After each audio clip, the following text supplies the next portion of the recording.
right, welcome. I think I need to get the lighting a little bit better here. Set that.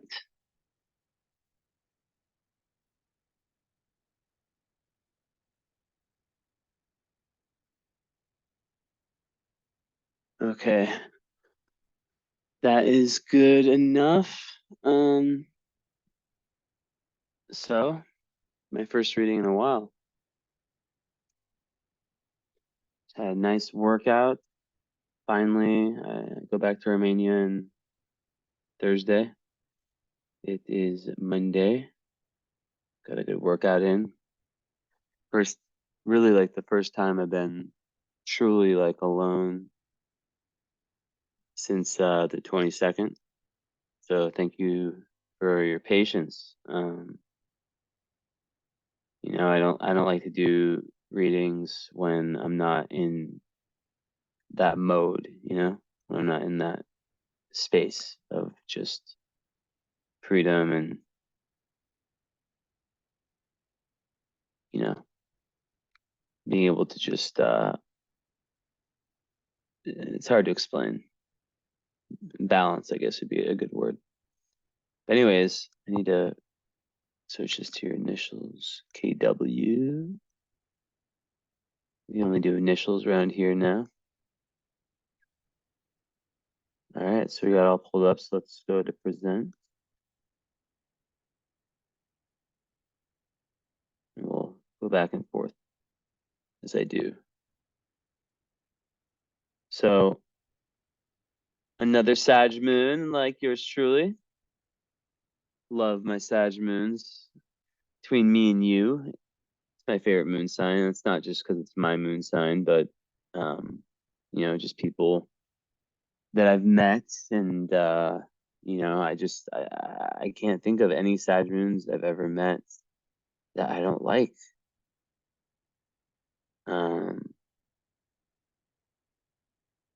So yeah.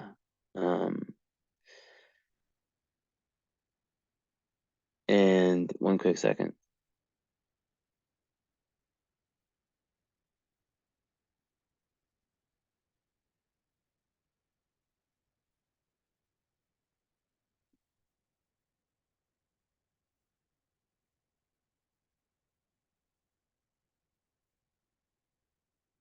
Okay. So that's all right.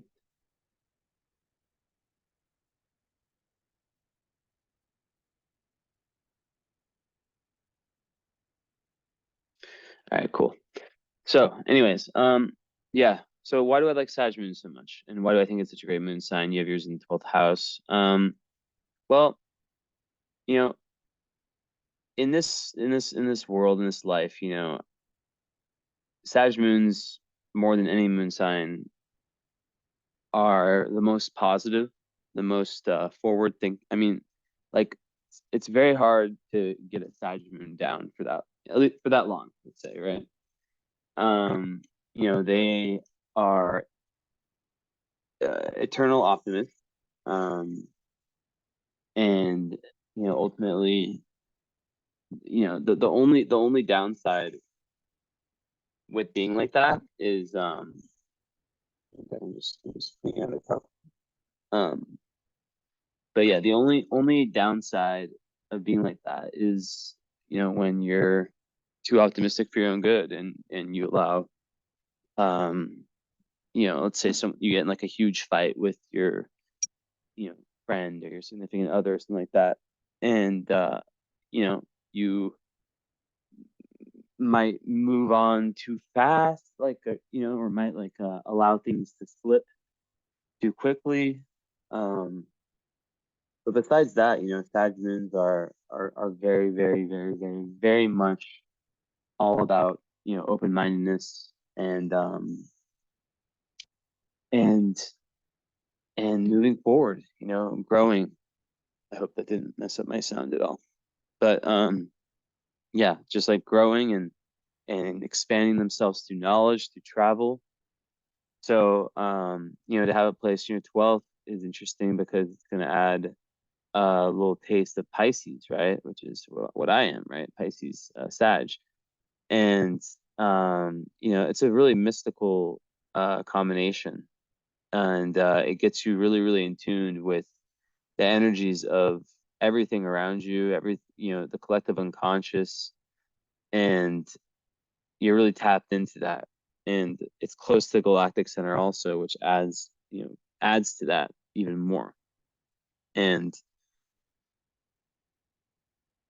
if you want to think of the galactic center, you could just think about deep, deep spirituality, the desire to, it just makes very spiritual people, a need to really explore the kind of unknown realms, right? Which goes perfectly with your eighth house north node in Leo, right?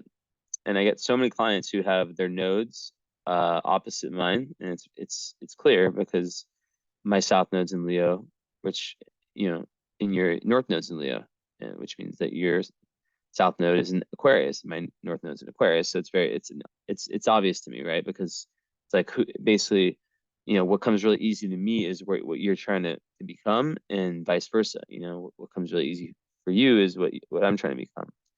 So, North Node astrology is basically, if you want to call it destiny, you could use that word, or just, but it's not like it's really where you're trying to get to, in the South Node down here, right? And you have Jupiter on it, which is really, really good karma.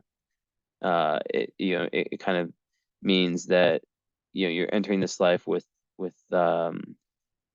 especially being Aquarius in the second house, uh, someone who's definitely given a lot of themselves in past lives, and um, yeah, it's just a great indicator of good karma, and bringing that in, and bringing in this knowledge, this wisdom, this expansion, ability to expand and to inspire, to teach, and to see truth, to seek out and really find truth.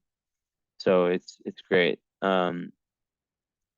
So the big thing, I'm a karmic astrologer, so I talk a lot about the nodes. The South Node is yeah, it's like the been there, done that. So that there's it's kind of like what you've mastered, right? So you use the South Node Aquarius to get to the North Node Leo, and the houses second and eighth, and then you look at the rulers. So the ruler of Aquarius is Uranus, and it's in your it's in your ninth house. So that's even, ninth house is the house of Sag. So that goes to show me that you've entered this life with a lot of very, very spiritual, very, very, very deep, probably unconventional and deep information that you probably receive downloads, whether you're conscious of it or not, because with your moon in the 12th house, right?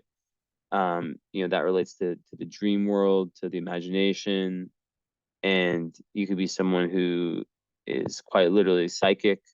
And if it's not something that's obvious, it could be like, um, what was it called? Claire, not clairaudience, Claire, where you just know things. Someone told me the word earlier in my life, but I can't. Clairscience, I forget. I don't know. I'm gonna give up. It'll come to me later. But basically, yeah, where you just kind of know things without knowing how you know them. I have that, and I imagine you do too. Now, also, I see that your midheaven is right on Antares, which makes your IC right on Aldebaran. That is fucking crazy. Um, these are two of the royal stars, and you have two of them on angles. And basically, to have Antares midheaven, it just gives a lot of royalty and royal protection, although Antares can be a little bit rugged um, and militant, but it also, it's like a kind of, if Regulus is the known king, if you will, right? Like the prince, if everyone knows as prince. Antares is like you know, the the king of the underworld, and it definitely um it's very strong. And I can't even remember seeing another 12th house midheaven. That's super, super rare. So you're born in Sweden, so yeah, you're born super high up.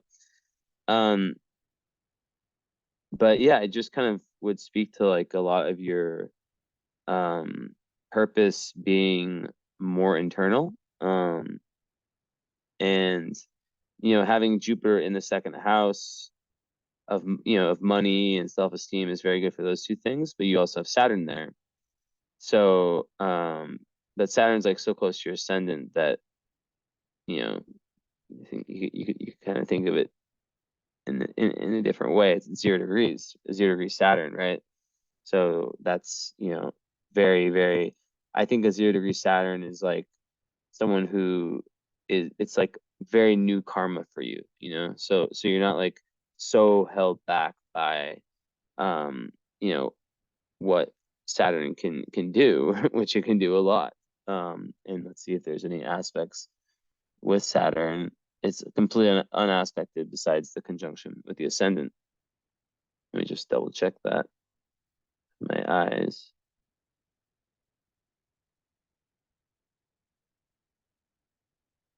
Yeah. So that's cool. Now with your so continuing all this, with your second house, a lot of times, Saturn and Jupiter there, they can have somewhat of an offsetting effect, but usually when I see Jupiter in the second house, I always call it like the financial guardian, guardian angel, excuse me, because it definitely gives someone, just this, a lot of times I see this in charts of people where, but like Saturn, like I said, Saturn, you know, can kind of offset this a little bit in the sense that, Saturn in the second house can make someone who came, who is workaholic and have to really struggle in the first 30 years to make money and find self-esteem. But Jupiter would definitely like, they kind of counterbalance each other. They're kind of like opposites in that sense. Um, and with the 11 degrees, if we're talking degree theory of Jupiter, that's Aquarius degree. So really you've accumulated a lot of really good karma in past lives for being of service to humanity. And you feel that in this life. And it gives this real feeling of whatever the opposite of shame is, and I don't see that many hard aspects. I'm looking at the grid. I see none, which no squares, no oppositions, important ones. So that is another good sign, good sign of good karma. And I don't usually say good karma in readings, to be honest, but I definitely am seeing it here. And so that's going back to. So the South Node ruler Uranus, ninth house. So yeah, just that. Yeah, just like it will give that unconventional sort of feel to someone, in terms of their philosophies and how they see life. If they grew up in a religious household, they'd probably be quite rebellious against that, and it can give really interesting experiences traveling. Um, so yeah. And as a Sag moon, there's an emotional need to travel, to experience different cultures, to experience different worldviews and the like. So yeah, that's that. Now with North Node in the eighth house in Leo, the way I see that is, you're trying to allow yourself to shine in this life. There's a tendency to not necessarily put yourself down, but to be so there for other people, for humanity, for as a healer, right? And I see that with your Chiron, Pisces Chiron, right? Third house with Pallas there, that you're a natural healer, you're a natural empath, and you can really heal people through your intuition. But there could be spiritual issues. We'll talk about that a little bit later. But all in all, like the North Node's in Leo, eighth house, it's like, the mountain never climbed in past lives where you're trying to get. So you're trying to allow yourself to be creative. You're trying to allow yourself to have fun, to let that inner child out, and to let this kind of more childish part of you go. And that's, having a Sag moon, which trines your North Node, right? Meaning a very good relationship between your moon, which is your natural instinct, it's the most important planet, in my opinion. It really supports your Leo North Node. Sag and Leo are both fire. So basically, by following that fiery instinct, and they're both in water houses, right? So it's like a mix of like, here Pisces slash Sag, and here Scorpio, eighth house Scorpio, and Leo. So what does that all mean? Well, it means that you are meant to really dive deep into your unconscious and do a lot of shadow work in this lifetime that enables you to shine bright. And it's really hard for people who have North Node in Leo, from my experience, talking to many clients who've had it. It's really hard for them to kind of accept um accept that to accept shining. I can't speak. Like, you know what I mean? To accept like their right to shine. And it's very important that you pursue creative outlets, and that you allow yourself to be a little bit selfish in the sense of like doing things for you, and it can it can be very common for people to fall into their South Node. In your case, your South Node is very it's very positive, right? And it really reinforces in my a second house a sense of value, a strong sense of value, strong sense of worth. Saturn, like I said, could have made that difficult for the first 30 years, but I imagine that after that, you really found yourself, but it's not anything drastic. And when I see the sun in, obviously the Capricorn energy is clear, it's obvious, first house, sun, which would imply this, right? Because I always have to say that so this is very important, right? So I use whole sign, but a lot of astrologers use Placidus. And when I see something like this, I will always kind of give both. I'll speak on both of them, just so you kind of have both takes.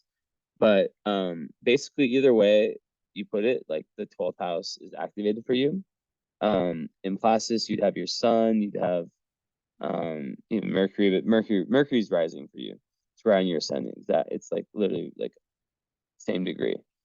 But you have your sun, Venus, and Mars. Those would all be in the 12th, and the moon would move to the 11th, right? Which would make sense either way, because the 11th is the house of Aquarius, which would link your South Node, you see?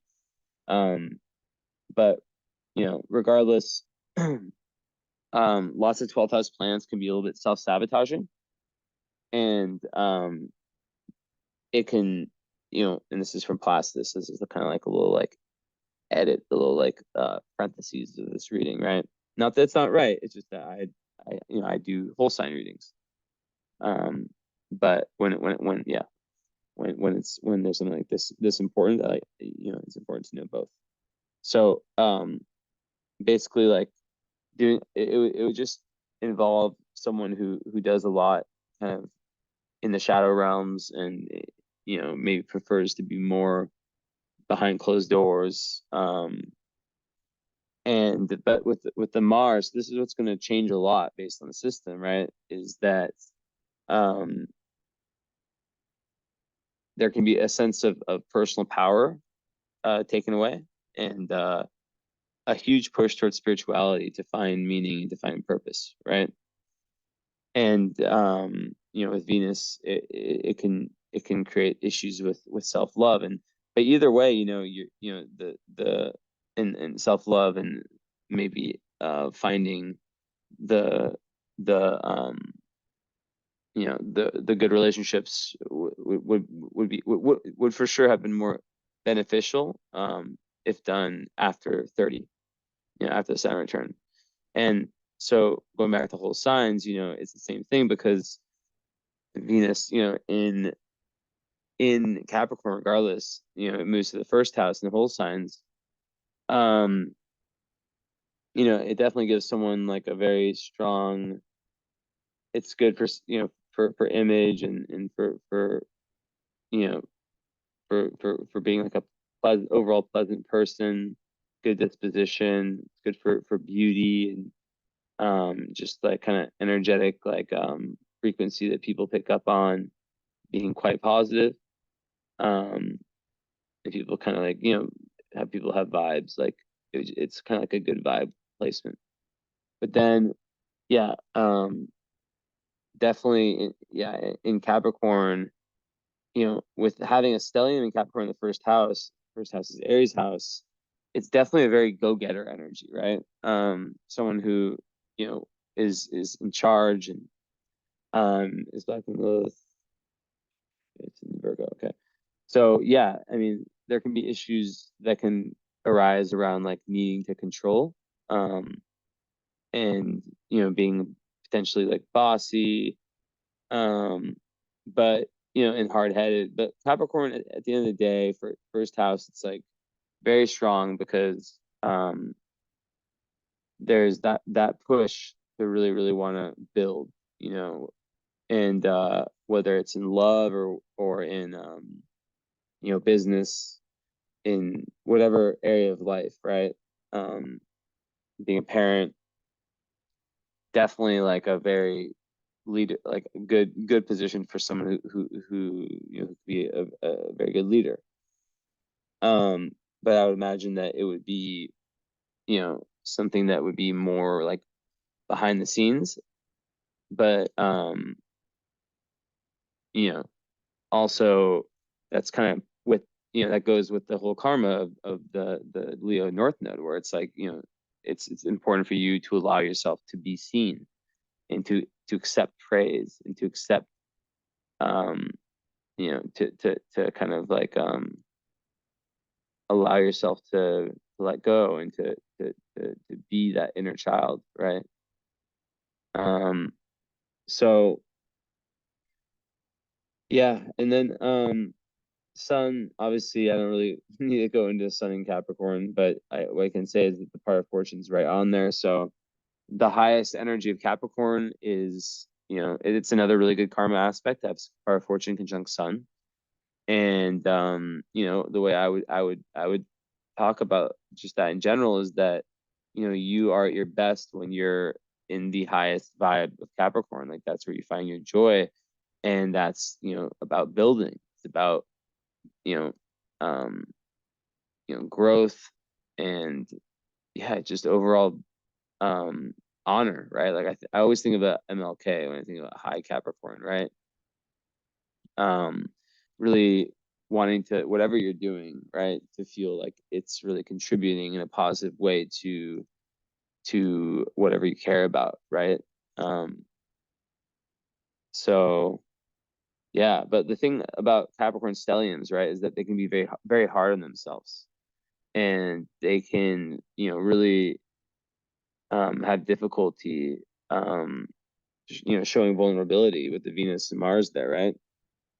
So it takes that eighth house North Node is the need to kind of leave behind past life tendencies, to be a little bit, you know, playing it a little bit too on like the play it safe side, and to really like dive deep into the more dark sides of your being, and in that you find that golden Leo, that tiger, that lion, that heart of the lion, that passion, right? Um, so that's very, very, very nice. And by the way, I'm not the astrologer. If you've heard any of my readings on YouTube, like I don't, I say it how I see it. I don't sugarcoat anything. So, yeah, there's not so much in your chart that's really so far so difficult. But what I can say, and that could change though. So, taking things one step at a time. Um, yeah, like I think that the big challenge that I would anticipate would have been around, even with Jupiter in the second house, um, just like self-criticism and how that can be projected. And yeah, just it really comes down to like self-compassion and having that like strong spiritual relationship with yourself, where you're able to meditate, where you're able to sit and have like inner dialogue that is positive. And it's important to look at your introjects, to look at the unconscious beliefs that you have about yourself, of like what you can, like any like self-limiting beliefs, for example, what you can, what you can't do, who you are, who you're not, these types of things, right? It's very deep, sometimes very unconscious, often very unconscious. But overall, like a Capricorn stellium is someone who knows how to get the job done. And yeah, just the warning is to kind of just, look out for I guess like pushing too hard, and being too goal oriented and not present enough and not not but like yeah, not yeah, just it's kind of how Capricorn like Capricorns can be, the reputations, they can be a little bit cold, right? They can be a little bit distant and too businessy, right? Too much about like about the result and not enough about the journey. Um, so it's important. That's why, that's the difficulty with your North Node and Leo and you know, um, your Sun and all that stellium, which is where there's three or more planets in Capricorn. You have four, four of your personal, four of your six personal planets are in Capricorn, right? So, um, there's going to be it's obviously a karmic energy. It's a very karmic energy. So Saturn, rules that, and in your chart, like I said, Saturn is at 0 degrees. So, um, you're really starting over, and free will is playing a lot more of a role in your life than it does in um the charts of a lot of people I do. Um, and you're really, you're really like creating, you're able to really like you're really turning the page um in terms of karma in this lifetime, and you have the chance to really have like spread your wings, and it just shows how much work you've done in prior incarnations to get here.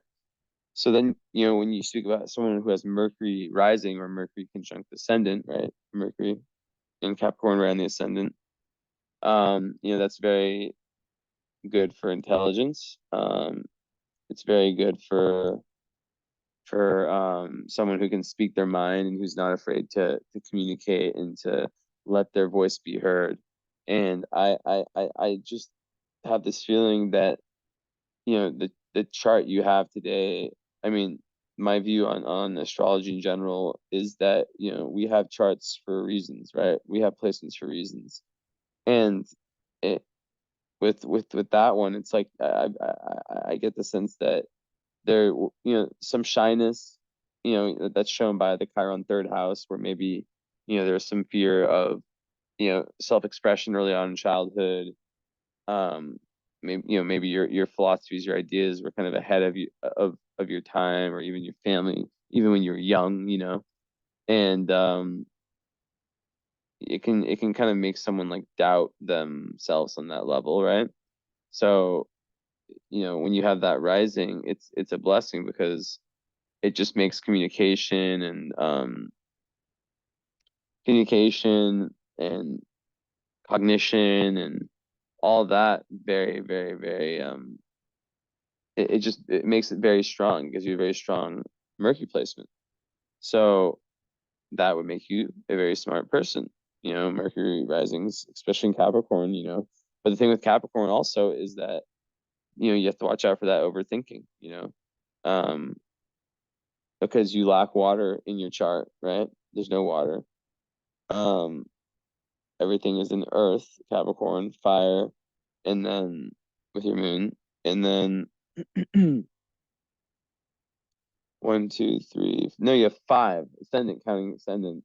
You have five of the six in Capricorn of the six inner planets. The inner planets are the ones that have like functions, like in our personality.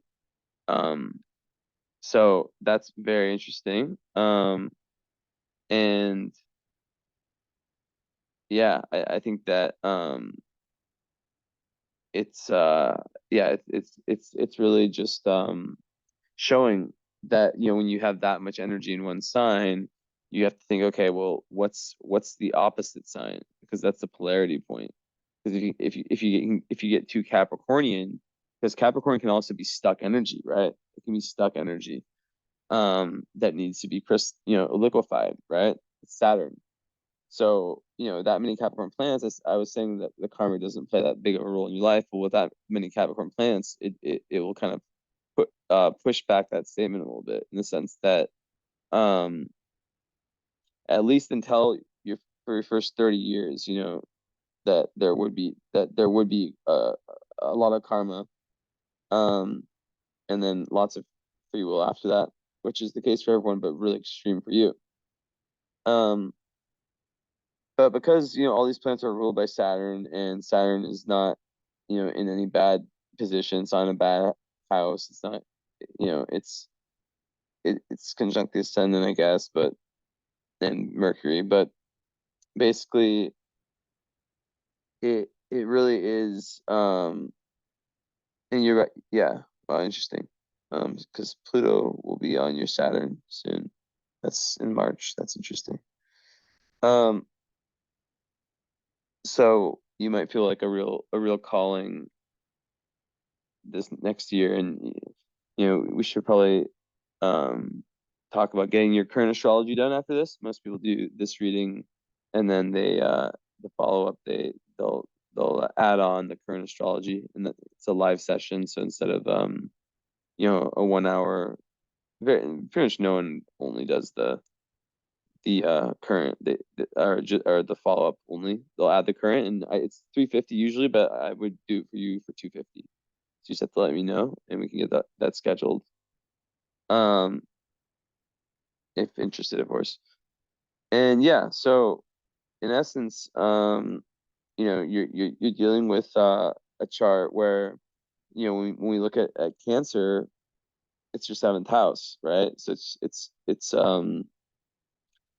the relationships, right? Where you can really find a lot of um, you know, hopefully a partner that can help you, I guess, not be so hard on yourself. If that is something that's come up, and have a good balance in terms of like home life, work life, outer life, inner life, and you know add that kind of water.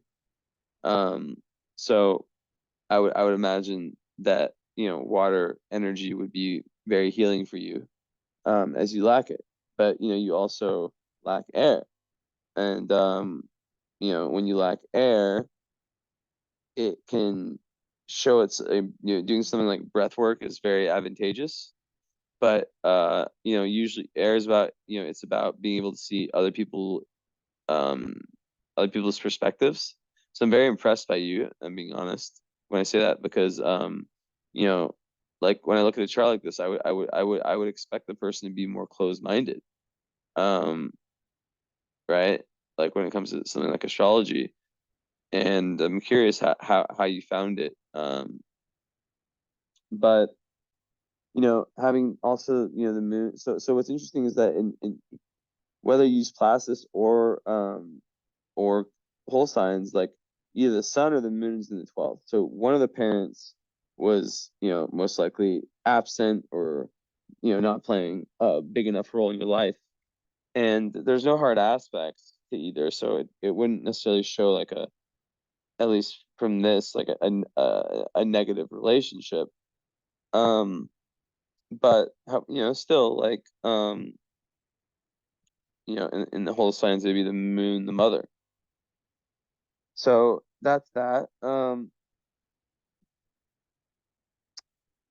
So yeah, just like watching out for that potential for, like, if we're looking at classes, to kind of like lose direction, and it all goes back to that Leo North Node, right? That need to take creative risks, and to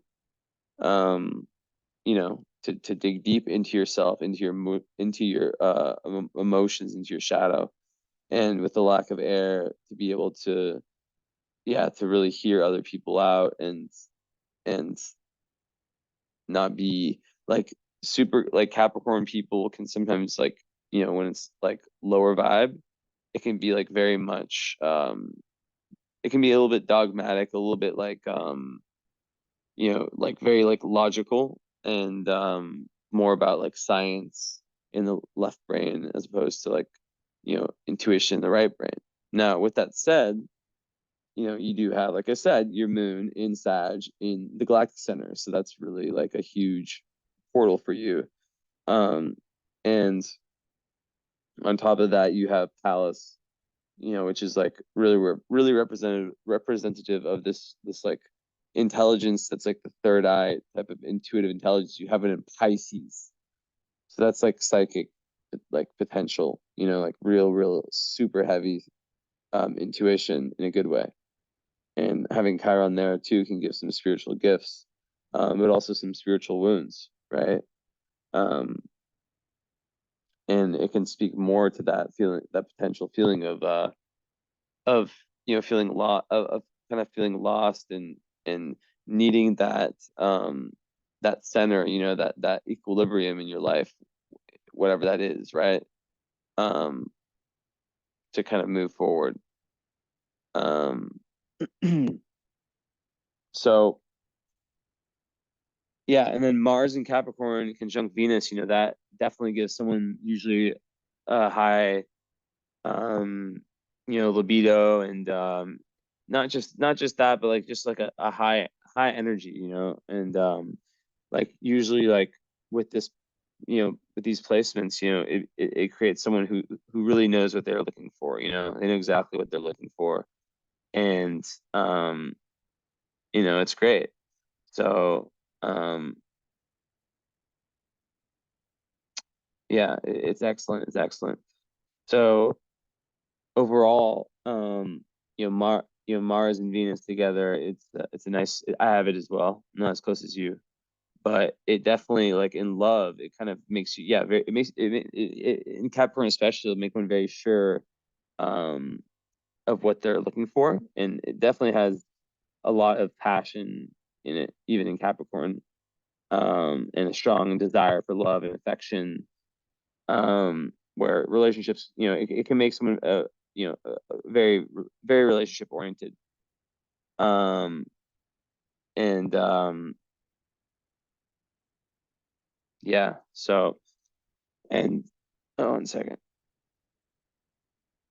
Yeah, but sometimes with that also, the level of intensity can kind of throw partners off early on, so it takes some kind of like tweaking to figure that out. Some people have like many like relationships and or even marriages who have this, and they usually, like, finding a new partner comes quite easy. And there, it's a very assertive combination, and with, so this is the interesting thing, going back to, Mercury on your sun, is that's great, Mercury on your ascendant, is that's great for communicating and all, but then Saturn's right there. So Saturn probably, so once again, for the first 30 years for your Saturn turn, it could have inhibited that self-expression, right? um and made one more shy. Capricorn risings are not known for being so out there, right? They usually have more of a serious kind of vibe to them. Even if inside they can be just the sweetest people, they can have, very serious kind of outer appearance, and kind of like a cold mystique to them. And yeah. Also, it's like very goal directed in terms of career and work ethic, all this energy, right? Um, so yeah, and also the Mars and Venus is very good for that Leo North Node, that creative passion. And it makes usually people want recognition for what they do. Um, and really, it's kind of how you relate to the opposite sex, to men, uh, depends a lot on the relationship you have with your dad, more than most people, right? Um, yeah, it really depends greatly on that, when you're younger. So that's important. Now, you know, we have also um yeah. So what can happen though is that there can be like fears of not having enough, of inadequacy, that can lead someone to just work their ass off, to the point to where it's just like I've seen it a lot, where it's like there's fears of not having enough, there's fears of running out, you know. But when I see the royal stars, Antares and Aldebaran on the IC, I'm thinking, okay, well, that's very good karma. That's very you know, it would, make someone sort of Aldebaran's the luckiest star, so I mean, I see that would usually be quite good for childhood. Um, it's a very, very good star. Give like lots of intelligence, and luck and honor. So yeah, it's really great. Um, and it's like the Pleiades, right? Star group. So, you could be like a Pleiadian. I'm not really into that kind of whole star seed stuff, but it would make sense. Um, and yeah, it just really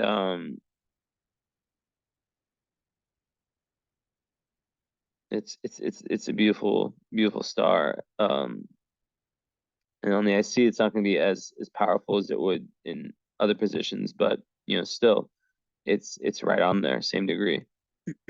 And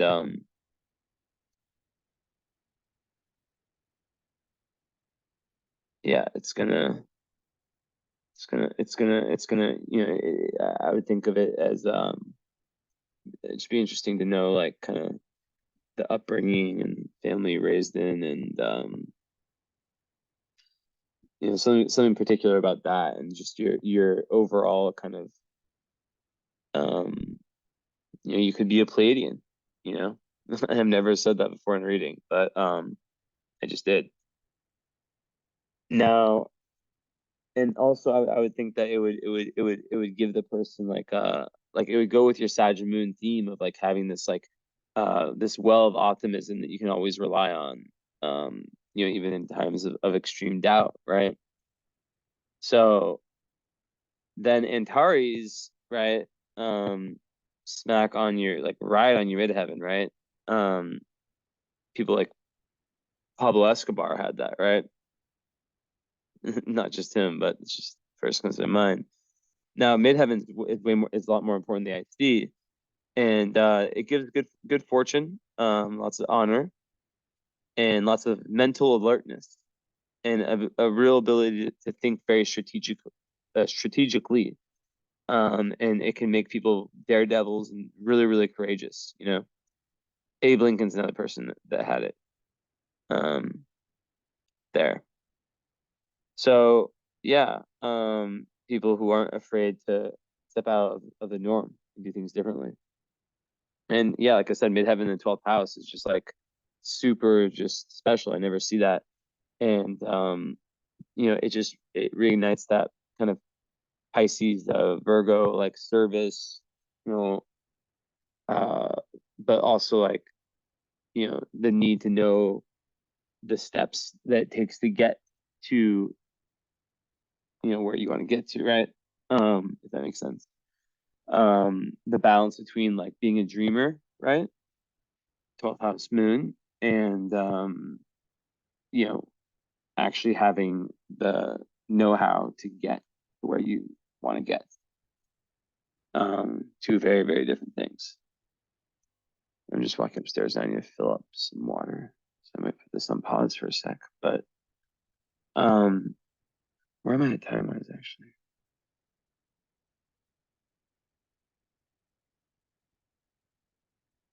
Okay, cool. I'm trying to keep my readings to closer to an hour now, because 2 hours is just ridiculous. And I realized that I can say, as much and do in a way that doesn't, especially with a follow-up, I don't want to flood people with information. So aside from that, so yeah, with the Capricorn, it's really like to not be too goal oriented, to lean into the Cancer moon energy, lunar energy, and to yeah, to really, really, what happened to my thing? Hold on. Did my camera just stop? I think I've been sharing anyways. Okay, well there I am. I'm gonna put this on pause real quick. I wish I could, if I was at home right now, I could fill the water up while I was still talking, but this house is too big and the walls are super thick. So like literally, I hope at the start it didn't cut, but like me going upstairs, and plus my mom's asleep, so yeah. But I'll talk a little bit more before I go. But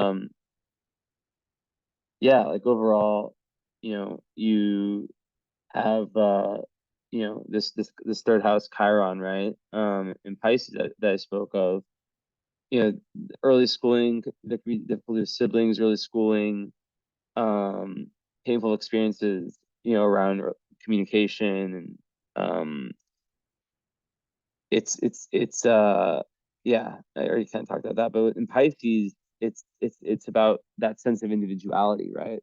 And difficulty gaining that, which you've talked about, right? And in Capricorn, what can happen is that people with Black Moon, Lilith, and Virgo also, is it can make someone kind of a control freak, or someone who is too much in the side of materiality, and the side of impressing others, this, that, and the fourth. So yeah, there's a real need to soften. There's a real need to find creative outlets. To so kids is very important, and I know you have kid, at least one kid. That's super important for you, because that is literally like North Node Leo. You're meant to have kids, and the kids really meant to teach you a lot about yourself. And having Ceres in the fifth house with Vesta, it would make you a very hardworking mother.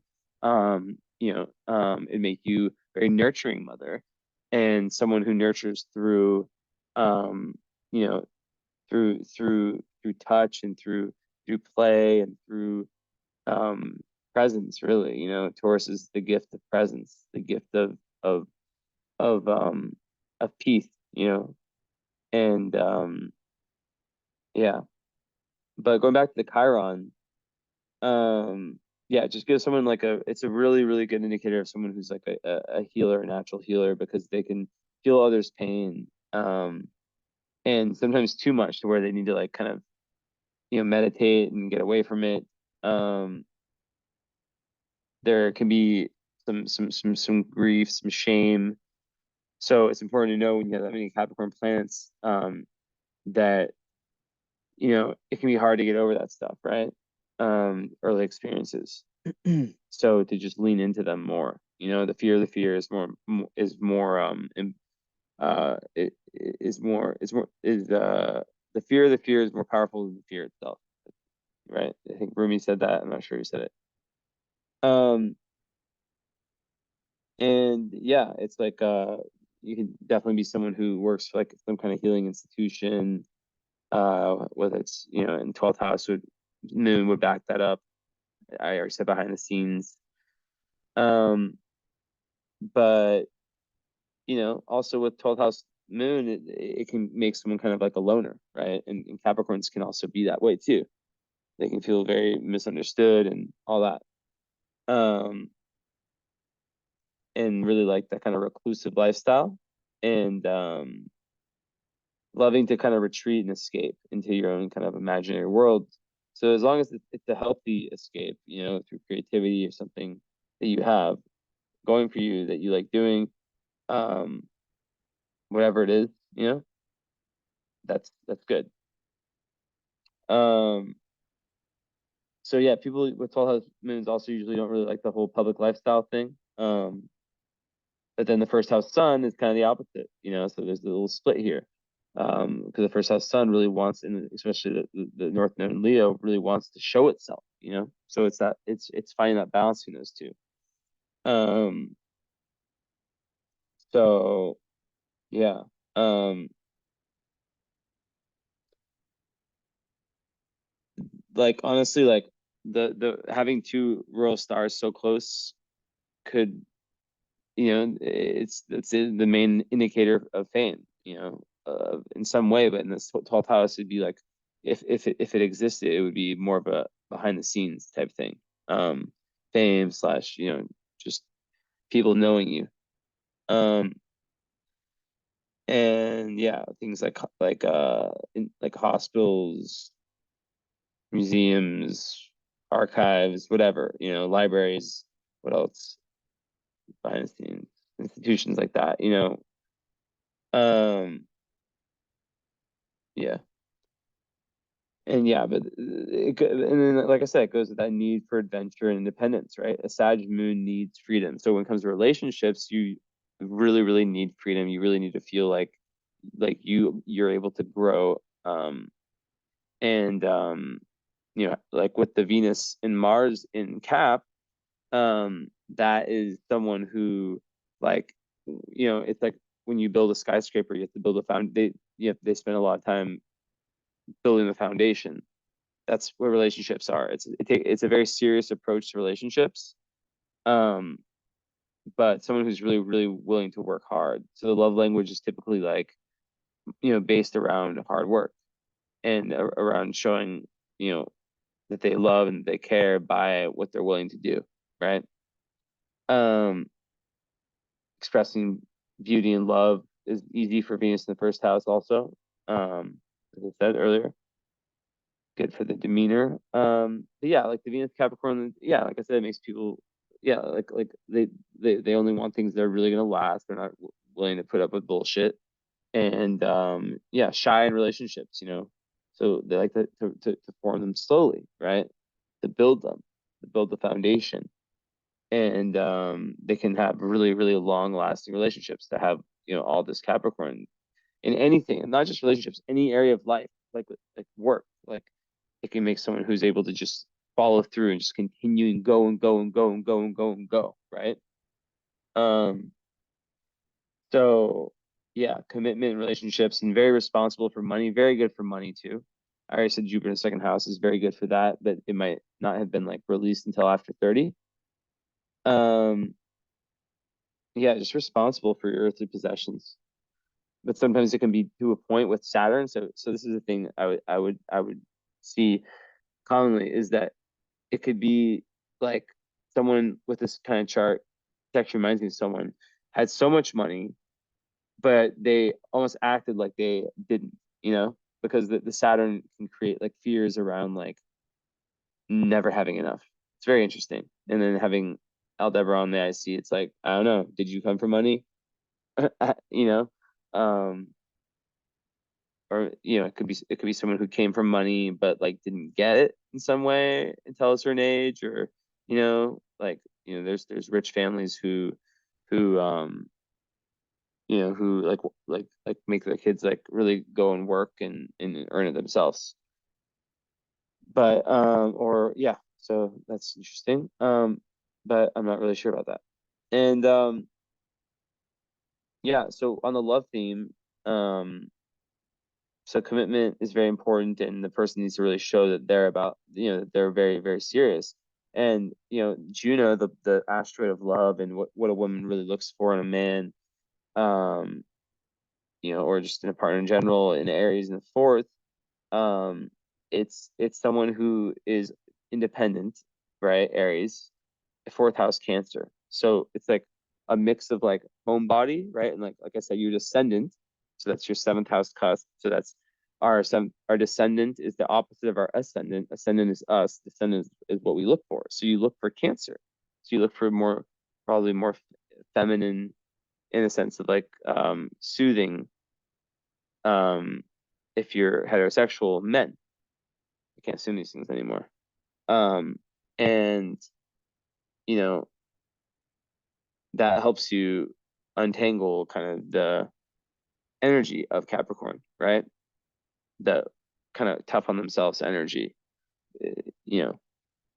Now, yeah, so Juno also in the fourth, it will make someone really want to have a family, someone really want to, have a partner that's very adventurous.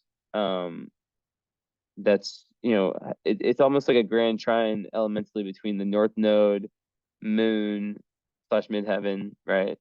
And Juno. It's not an actual grand trine, but elementally. But it makes sense to me because it's like the moon is asking you to adventure, and then the moon, it's the emotional need um to experience and to grow your wisdom, and then to add that to your career, your midheaven, right? And then the North Node is, eighth house. It's also related to the esoteric, but really about Leo, about allowing yourself to shine, to be creative, to be childish. Like it's important for you to laugh, to do silly things, to not get too Capricorn where you're like too solid, too like put together all the time, right? Um, and then with the Juno, it's very much about in Aries, it's very much about what else? Yeah, just like really wanting to create like a very solid home base and have someone who can at the same time be like that homebody, that really consistent person with the Capricorn need, but also that have that fluidity, um, you know, emotional fluidity, but yeah, and then also be very adventurous, as I was saying, right? Like with the North Node, who can help kind of help you be adventurous and be a go-getter, and be someone who gets you out of your comfort zone a little bit, right? And yeah, who you can really look up to, and someone assertive, and but also in their own way, also soothing. And as I said, you have Pallas in the third, so I already talked about that, but it's a really good sign of intelligence. Very keen in communication skills, super creative, just creative idea, like in terms of just very creative. And yeah, just gives like a very meditative mind in Pisces, like a very strong third eye, um, to be able to like merge your mind with the universe, and heal through your words also. Is one thing I left out. Really, really good for any kind of like artistic expression, especially writing, third house. And hmm, so then, having Neptune in the 11th is interesting, because it'll make you want to really be around, um, other healer type people, um, and really join groups or have friendships that are based on kind of common spiritual ideals. So that's very, very important. And when you throw um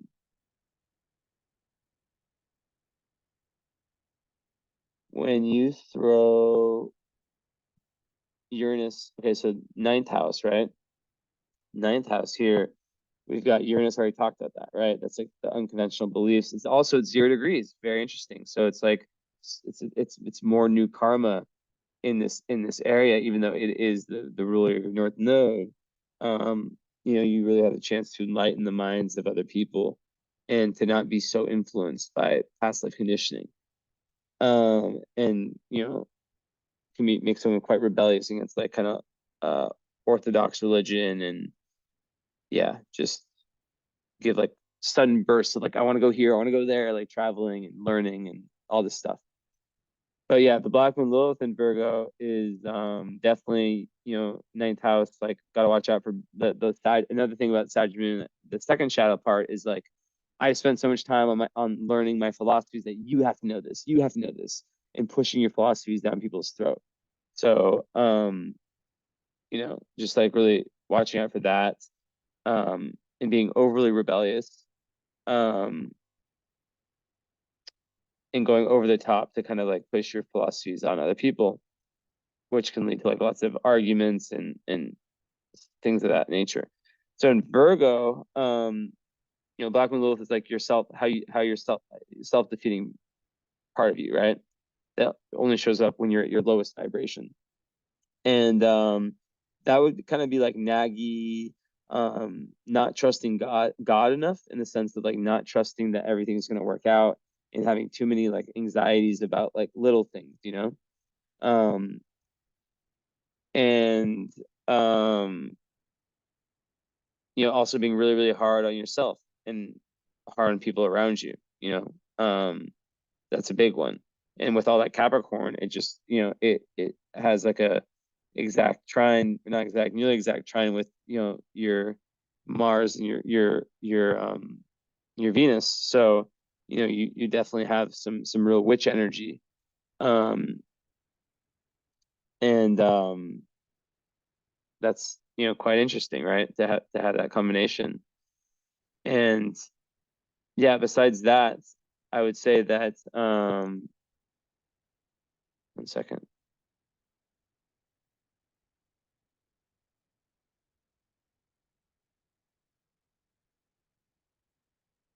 Yeah, I would say, I mean, usually like it's quite easy to like express like deep desire, sexuality, beauty, all these things, right? And like receive praise. Um, and like it can like make someone who's able to be confrontational, um, but not face like backlash, right? While others who might do the same thing might face it. So you can be, it's easier for you to be your true self, and be very liberated, um, and be a very, very authentic. So especially when you're going through your darkest moments, with the first house, like a large part of your personality is on the table. A large part of your life purpose is to find that independence, to find that you.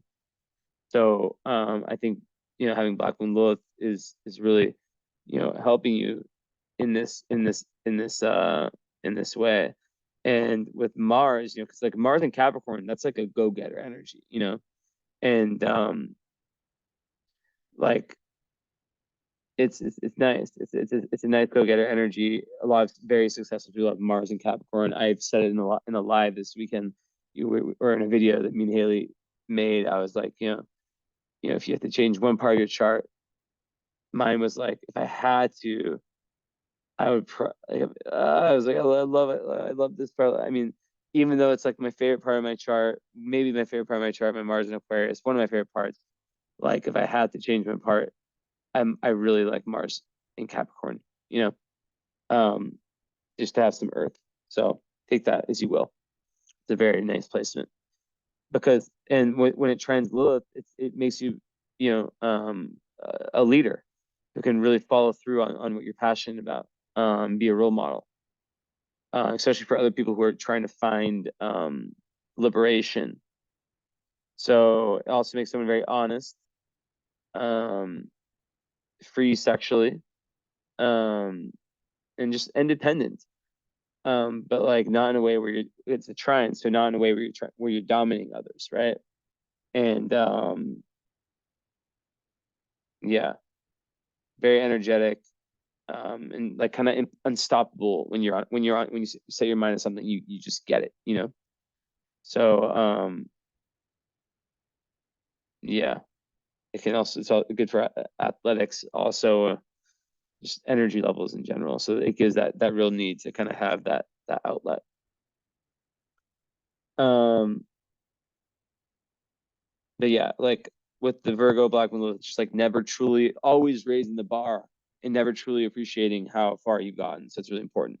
Then you also have Pluto there. So that's interesting. We both have Pluto conjunct Black Widow. It's very, very like witch energy, you know.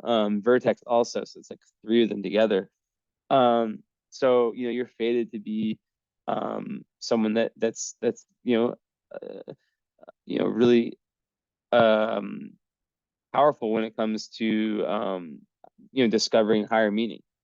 And it's very fated how that happens, whether it's travels, teachers, whatever it is. um but yeah, the need to not be dogmatic when it comes to your personal philosophies is very, very important. So yeah, yeah. And also Pluto ninth house can be like someone who is born into a country that they don't feel like a karmic link to, and they feel like karmic links to like all these other places, and they live in like lots of other places.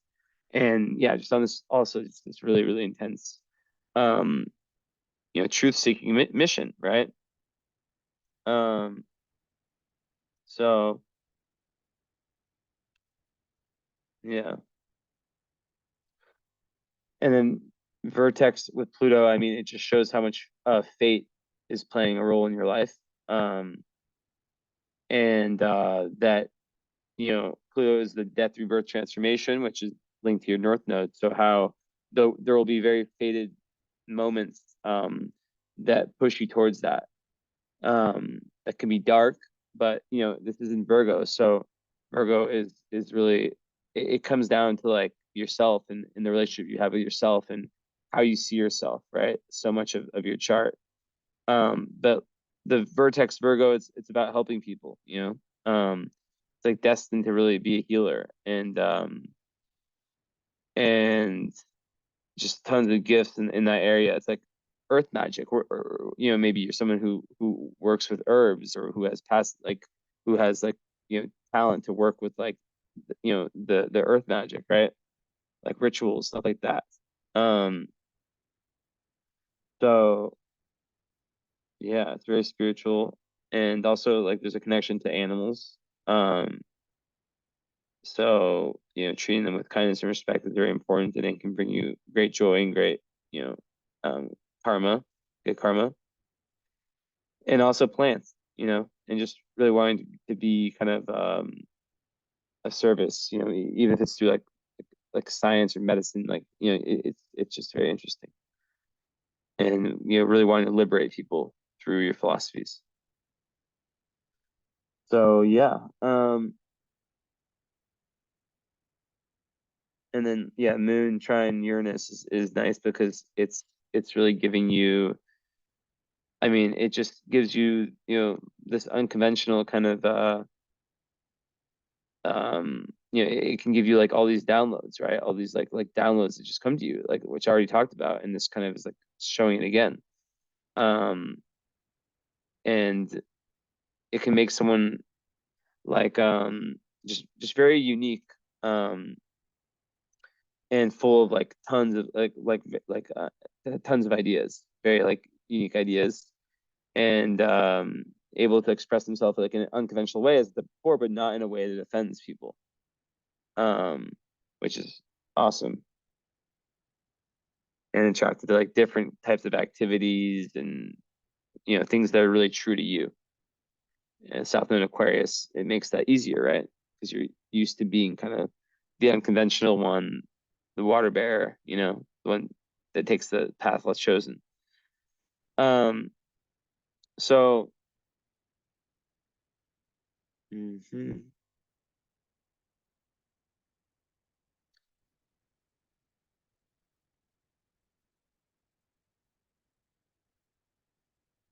Yeah, so self-expression, super, super important. Freedom, all that stuff we talked about. It's okay to be, selfish in this lifetime, as I said, because you're first house sign in North Node and Leo. Um, and learning a lot through your own experiences, rather than like advice. And yeah, so then with the conjunctions, right, with Mars and Sun, it's just like adding like this drive, this real drive to you. Um, like just hardworking, energetic, also impulsive, like just loving adventure and so much energy. And Venus on the Sun, though, which is even closer, is giving like a very it gives like this real gentle, loving, charming kind of addition to that Capricorn, right? So you're able to really, like I said before, express yourself in a very affectionate manner.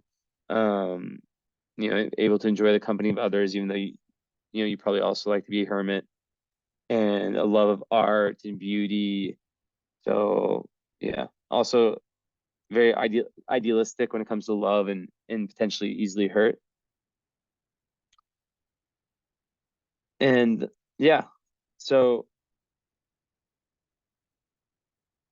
um yeah, and the ascendant with Saturn, like all in all, at the end, it makes someone very responsible, like very responsible as a person. I already talked about how like like you can be inhibited at an early age. But like you really like are someone that people look at and like there's tons of respect. Capricorn rising with Saturn on it, it's like, like a very like leader, you know. So, um, yeah, just like a real ability to just tap into universal energies. Okay. hmm And yeah, Venus trine Pluto is interesting because that will make someone who will have very, very transformational relationships that are, like challenging, but there's like it's a trine, so it's a good one. It's the exact trine. So, you know, enjoying like like enjoying commitment and challenges that come from personal relationships, and being able to like make the necessary changes that close relationships, compromise, being able to compromise in relationships, and also um it can make someone just like, yeah, a great leader, someone who wants to fight for other people and whatnot. So Mars and Pluto, um now that one is a mega power because these two together in a trine, Mars trine Pluto, once again, extreme energy. So there's a big need for that outlet. Um, when other people get tired, you're just getting started.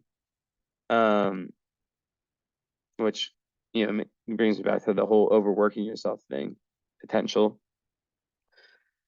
But it gives someone like the real ability to kind of call out the wrongs they see around them. They're not afraid to say to let their opinion be heard. So yeah, let's see here. Any squares? No. And yeah, with like the Vesta and the fifth and Taurus, you um can make your creative outlets, especially with the North Node and Sag, you can have career changes, but you can make your work, your play, your work, basically, and be very, very dedicated to children, right? And very focused on creative projects. Um, and like work in a very persistent, stable, continuous manner. But you have to avoid becoming like inflexible. So yeah. Um, yeah, children showing up again, series, it make nurturing through playfulness. And yeah, like in love, like really feeling like cared for when you know, like I said, when you're given that sense of stability and security, and also like touch and all this the senses, right? Being nurtured in practical ways, um, and also doing the same, you know, to others. So let's see here. This up.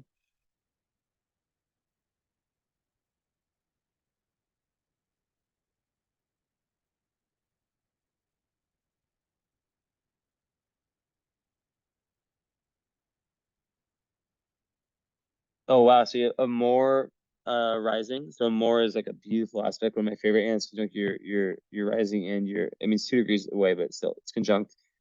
That is literally like you like just like the deepest kind of love, like unconditional love. So to have that rising means that you emanate that is a Capricorn rising, which is beautiful.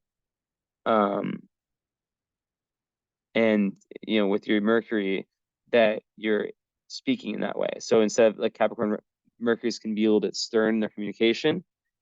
It just gives like so much love expressed in that manner. Let's see.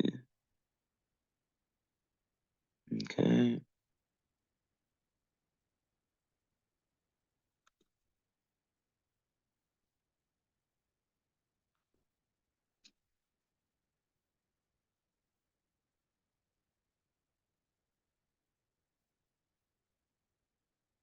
So Sappho on your moon, Sappho is like all about like, you know, it's like the poet. Um, so so you know that it speaks more to like these artistic gifts that you have. And you know, essentially, you know, it's just about aesthetic, you know, fine arts, emotional extremes in love, very romantic, like yeah, and it's yeah, it's nice for that. Um, music too, and let's see,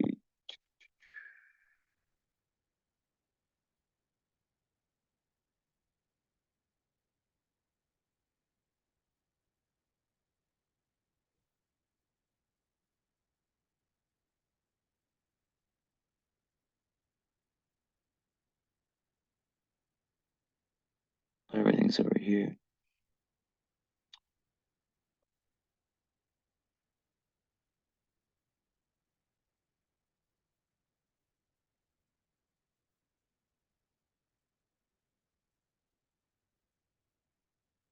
So Eris conjunct Jupiter. So Eris is about like just Eros, you know, it's manifestation. It's just like passion, willpower, sexual passion, of course, it's Eros. So um, you know, it can make someone like not hedonistic, but you know, just you know, Jupiter makes everything bigger. So there is the potential for, you know, for kind of going too far with pleasures. But really, you know, it gives like a lots of idealism, you know, and like need to experience, you know, pleasure, eroticism, all that stuff. Um, so yeah, it's a sexual placement. And it's also, you know, spiritual. You're just being attracted to experiences that broaden your horizons. So with partners, you know, enjoying like spiritual, philosophical, kind of idealistic type of partners, also, and being able to blend your ideas with um theirs, and yeah, and just kind of limitless when it comes to like sexual nature, and kind of testing boundaries and intimacy, which is interesting. And then What was the last one? So you have Vega, right? Vega is on your sun. So Vega on the sun is it's good for influence. It makes someone, reserved. Um mm, but it can be quite critical and abrupt. Um and it can also bring insincere friends. But on its own, Vega is very much about like it's a good star. It's very hopeful, idealistic, refined, but also yeah, it can be quite sober, sometimes pretentious, but also like you have a lot of the other energy that with Venus there that push some of the difficult parts of that away. But more on Vega,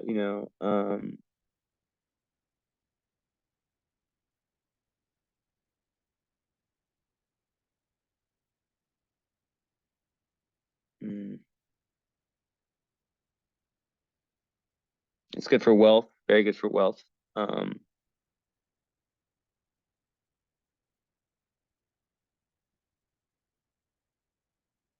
and